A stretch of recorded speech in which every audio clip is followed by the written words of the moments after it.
Buenas noches, hermanos. Gracias a Dios que podemos estar un día más reunidos aquí para poder aprender de su palabra.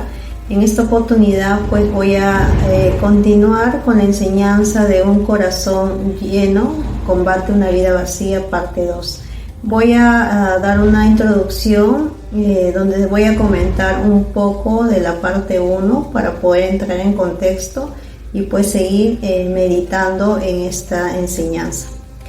En la enseñanza pasada pudimos concluir que mientras estamos aún viviendo en este mundo terrenal, estamos pues rodeados y experimentados de cosas que son vanidad, ¿no? Y que vivir en ellas, ¿no?, nos traerá vidas vacías y sin sentido, ¿no? Salomón, a través de Eclesiastés, nos muestra que aún teniéndolo todos, entre comillas, nada de ello llenó su vida, ¿no? Entonces, un poco recordando, pues Salomón fue un rey muy bendecido en muchos sentidos, ¿no? En tema económico, tema de inteligencia, sabiduría, tema de buen parecer, ¿no? Y pues era un rey muy admirado, ¿no? Entonces, pero Eclesiastés muestra a través de los escritos de Salomón que todo eso, aun que pareciese bueno o que cualquiera persona quisiera tenerlo, todo eso es vanidad y pues no llenó su vida, ¿no? Y hablando de nosotros, ¿no?, todos podemos pasar por alguna opresión o de diversa índole, de vínculos familiares, de amistad, ¿no?, o con colegas del trabajo también, ¿no? Y también podemos ser víctimas de envidia, de codicia, ¿no?, y a su vez experimentar estos sentimientos negativos, ¿no? A la vez también podemos sentirnos solos o solas muchas veces. Desearemos también solucionar las cosas solas o solas, nuestros problemas, ¿no? Queremos hacerlo a nuestra manera y evitamos pedir consejo, ¿no? Creemos que somos suficientes con la experiencia que tenemos hasta el momento, o simplemente tenemos miedo de pedir algún consejo, ¿no? Al final todo esto es parte de una vida de vanidad, ¿no? Nosotros tenemos que tener en cuenta de que todo esto es inevitable, ¿no? La opresión, el sentir envidia, el ser envidiados, el sentirnos solos o solas, esto es inevitable, ¿no? Entonces, pero Dios quiere que nosotros vivamos en su palabra y podemos tener un corazón lleno de Él, ¿no? Y tengamos nuestras vidas llenas, ¿no?, y con sentido, ¿no? Entonces, eso es lo que quiere el Señor, ¿no?, que nosotros nos llenemos de Él y de su palabra, ¿no?, porque es la única forma de poder tener una vida con sentido y una vida llena, ¿no? Y no tan solo vivir en las vanidades, ¿no?, y sentirnos que no tenemos una vida completa, ¿no?, una vida con sentido, ¿no? Miren, al final de Eclesiastés, en el capítulo 12, verso 13, si lo pueden buscar, dice así: el fin de todo el discurso oído es teme a Dios y guarda sus mandamientos, porque esto es el todo del hombre. Entonces, si bien hemos estudiado en la primera parte sobre el capítulo 4 de Eclesiastés, todo Eclesiastés en sí te habla de varias cosas respecto a la vanidad, ¿no?, y a lo que contribuye a tu vida vacía, ¿no? Entonces, y en el capítulo 12 del verso 13, que es la parte final, pues nos resume que todo es vanidad, ¿no? Vanidad de vanidades. Y el mensaje final que deberíamos llevar no hay solución, tan solo debo aceptar lo que me toca vivir, ¿no? Porque Eclesiastés lo dice así: me toca vivir en esta vida de vanidades y ya, ¿no? Y quizás hundirnos en ellas, ¿no? Pues esta no es la forma que debemos pensar, ¿no? Y estas cosas nos van a abrir puertas, ¿para qué? Para quizás vivir en depresión o en ansiedad y sin darnos cuenta, ¿no? Entonces también tenemos que ser conscientes de que nosotros los cristianos también podemos caer en estas enfermedades mentales que al final son, ¿no?, y del alma, ¿no? Si nosotros no sabemos vivir con Dios, vivir en su palabra, ¿no? Porque al final cada ser humano que existe en esta tierra va a experimentar esta vida vacía, esta vida de vanidad, ¿no? Porque estamos aquí aún, ¿no? Sin embargo, la diferencia que los cristianos debemos practicar es pues meditar y vivir en la palabra de Dios, ¿no? Para saber cómo sobrellevar cada momento, cada sentimiento que tengamos, ¿no? Y que lo sintió Salomón y que lo revela en Eclesiastés. Entonces tenemos que tener mucho cuidado en eso, ¿no? Porque podemos quizás estar en un momento de depresión o ansiedad sin saberlo, ¿no? Y entonces pues el mensaje final es pues teme a Dios, ¿no? Y guarda sus mandamientos, ya que eso es nuestro todo, es lo que nos va a llenar, ¿no? Sin eso no vamos a hacer nada y nos vamos a sentir vacíos simplemente, ¿no? Entonces a continuación vamos a estudiar cómo es que Dios nos enseña a través de su palabra para cada experiencia de vanidad que hemos estudiado en el capítulo 4. Y para eso pues quiero que me acompañen en oración para que sea Dios el que guíe esta meditación. Oramos, hermanos.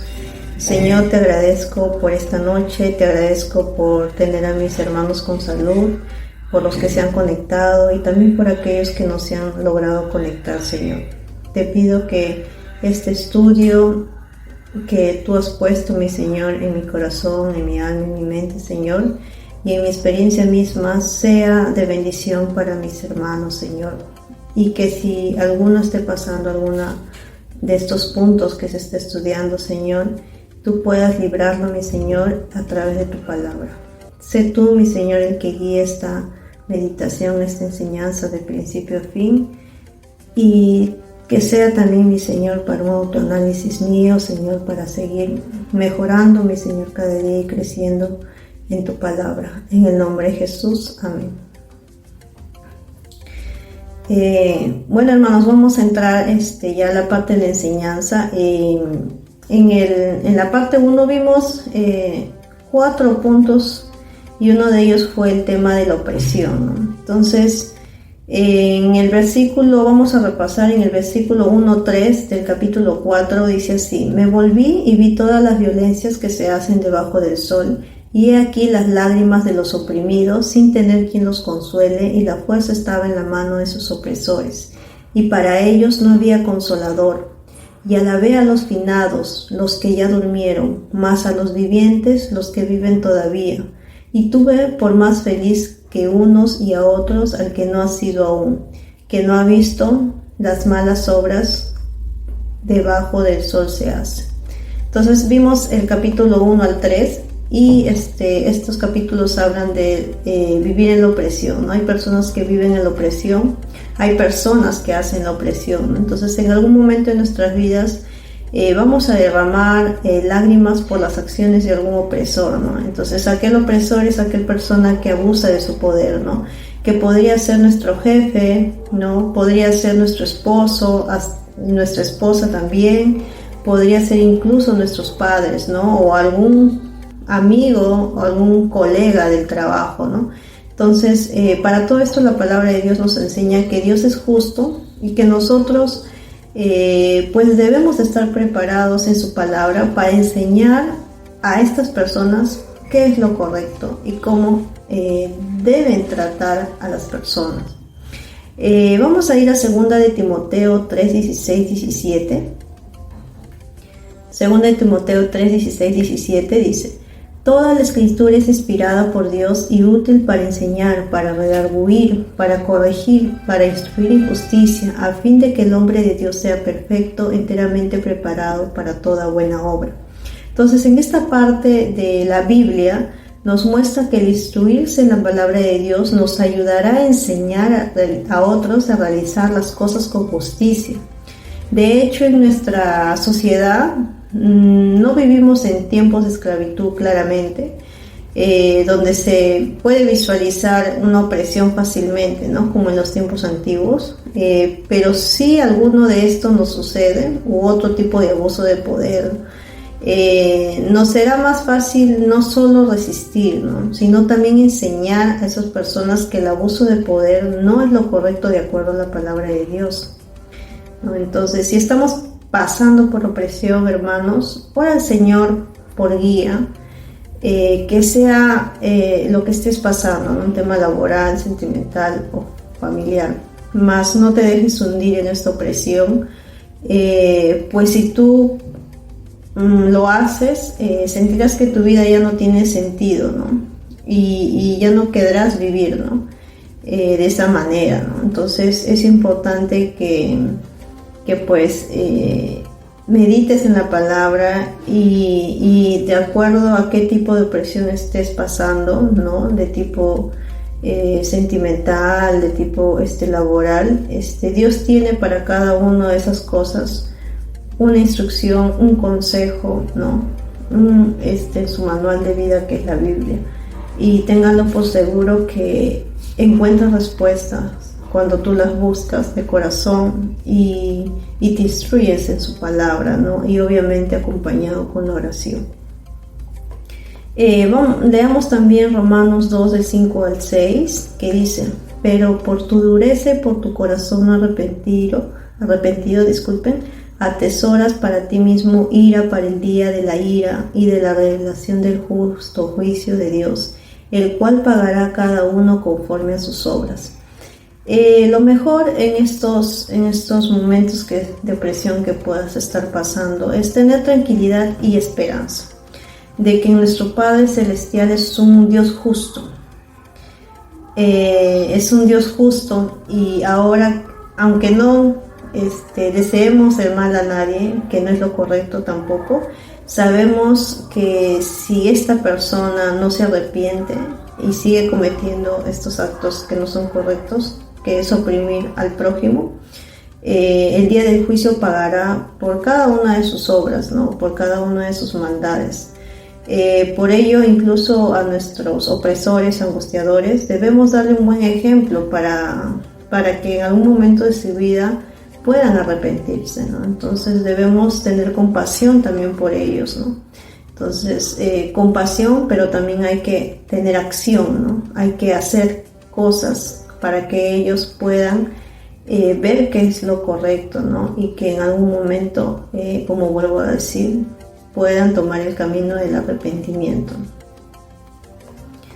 En la segunda parte que vimos fue el tema de la envidia, ¿no? Eclesiastés 4:4 habla un poco de esto, y vamos a volverlo a leer. Lo leímos en la primera parte, vamos a volverlo a leer. Dice: he visto asimismo que todo trabajo y toda excelencia de obras despierta la envidia del hombre contra su prójimo. También esto es vanidad y aflicción de espíritu.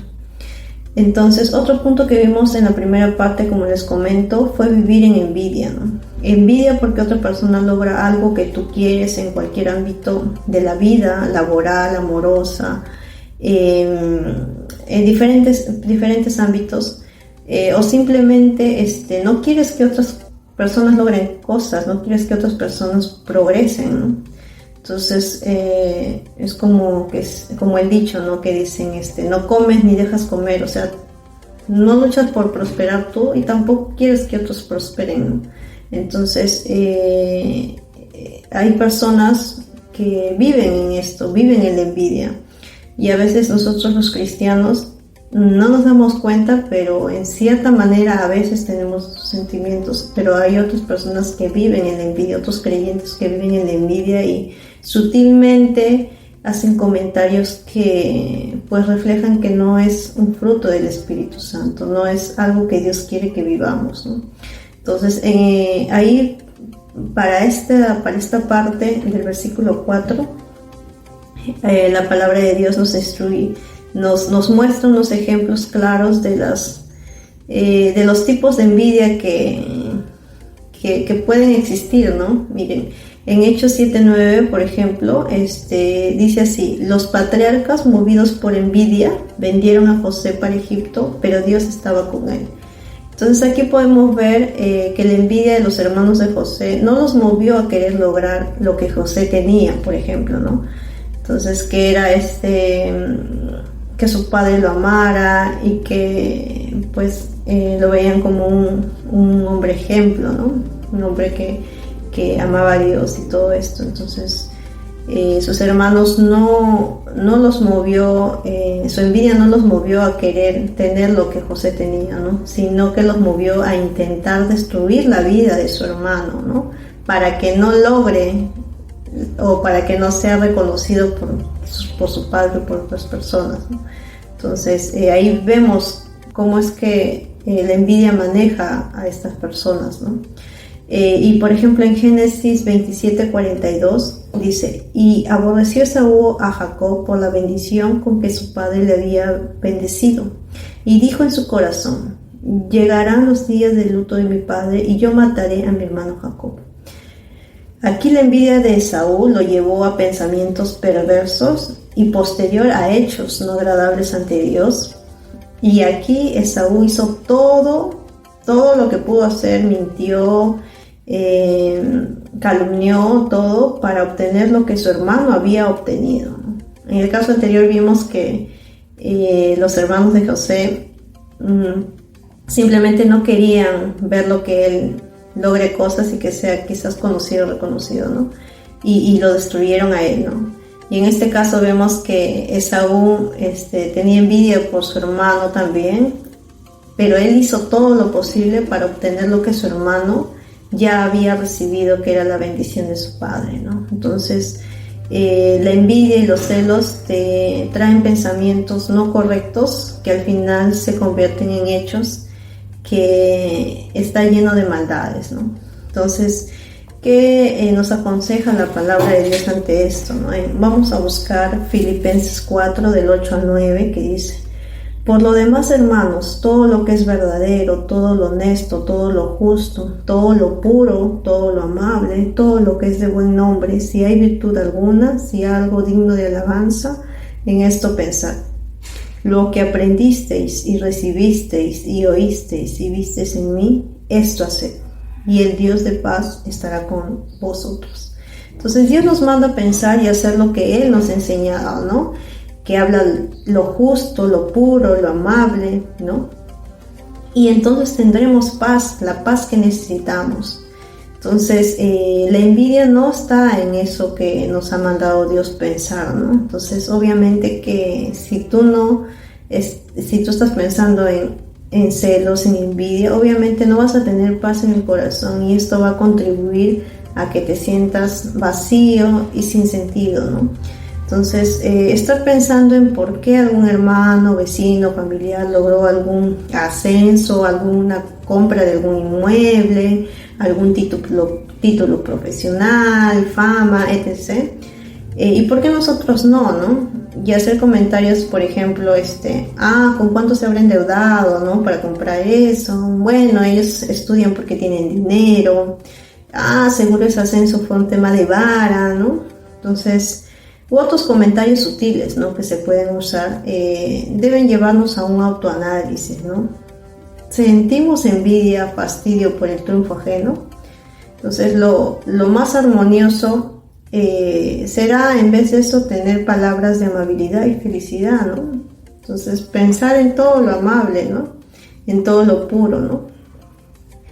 Y hagámonos esta pregunta, ¿no? ¿Acaso no deberíamos sentirnos felices y agradecidos a nuestro Dios porque ha bendecido a nuestro prójimo?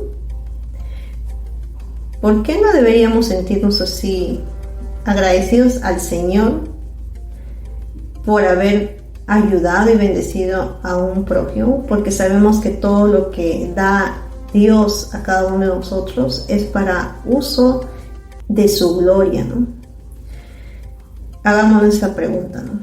Ahora vamos a ver qué dice Santiago 3:14, dice: pero si tenéis celos amargos y contención en vuestro corazón, no os jactéis, ni mintáis contra la verdad, porque esta sabiduría no es la que desciende de lo alto, sino terrenal, animal, diabólica.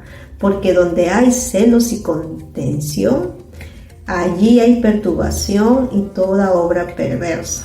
Entonces, no menospreciemos los sentimientos de celos y envidia en nuestras vidas.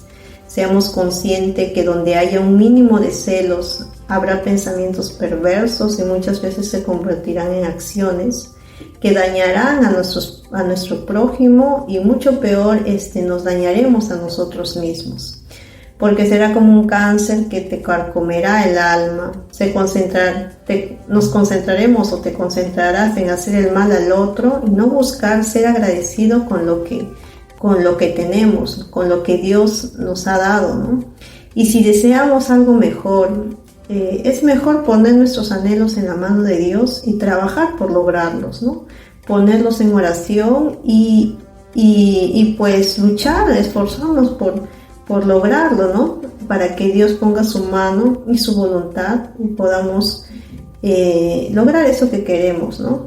Más no estar viviendo en celos y envidias, ¿no? Porque vamos a estar perdiendo el tiempo pensando y haciendo cómo hacer para destruir a la otra persona, cómo hacer para que la otra persona no logre lo que yo todavía no he logrado, en lugar de estar trabajando por lo que quizás Dios ha puesto en mi camino para poder prosperar en algunos aspectos de mi vida, ¿no? Y si no fuera así, pues estar agradecido con lo que Dios ha dado hasta este último segundo, ¿no?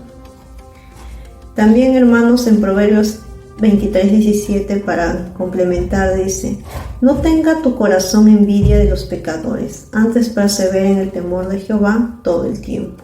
Entonces, nos manda en todo momento a vivir en el temor a Jehová, ¿no? Porque al final Él es el que te va a guiar por las decisiones correctas, ¿no? Y si es que Dios quiere que tengas algo, pues te lo va a dar, ¿no?